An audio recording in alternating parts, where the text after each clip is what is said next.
ফটকা, তাইলে মকর ডুব তো চলে আইলো, তাইলে এবার কি করবি বল, মকর ডুবের আইটেমটা কিছু বল। আমার একটা ভালো বুদ্ধি আছে জানিস, মকর ডুবে এবারে বাংলা মাল খাইয়ে আর পড়ে থাকবো বুঝলু। তাহলে কোনো প্যান জামা কিনতে নাই আর কোনো কিছু নেই। কেমন বললি বল আইডিয়াটা?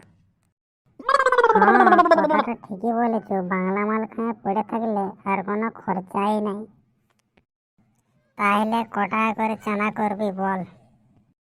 সেটাই তো রে, ক টাকা করে চাঁদা করবি? আমার মনে হচ্ছে 30 টাকা করে চাঁদা কর, তাইলে হয়ে যাবে। 3 জনের 90 টাকা, 90 টাকায় 3 বোতল আরামসে হয়ে যাবে। 3 জনের হয়ে যাবে। তো ফটকাকে জিজ্ঞাস কর ও মকরা থাকবে না কোথাও যাবে। মুরগি লড়াই যদি যাই তাহলে তো আমাদের দুজনকে খাতে হবে না। কি রে ফটকা, তাইলে মকর ডুবে আমরা বাংলা আইটেম করেছি, তুই তাহলে থাকবি না থাকবি না, কি বলছো বল।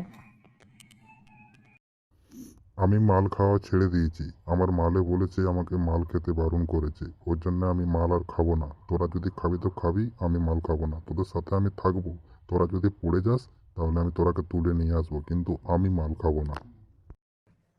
বলিস কি রে, তুই মালের জন্য মদ ছেড়ে দিচ্ছিস? একদিন তোর মালেই ছিল সব কিছু, আর এখন তুই মালের জন্য মদ ছেড়ে দিচ্ছু? কোন দিন দেখবি আমরা দুজনকেও ভুলে যাবি। হঠাৎ মদ ছেড়ে দিচ্ছ কারণ? আমার মালে বলেছে যদি মাল না ছাড়বি তাহলে আমাকে ছাড়িয়ে দে। ওই জন্যে আমি আমার মাল আর খাই নাই। তোরা খালে খেতে পারিস, আমি খাবো নাই মদ।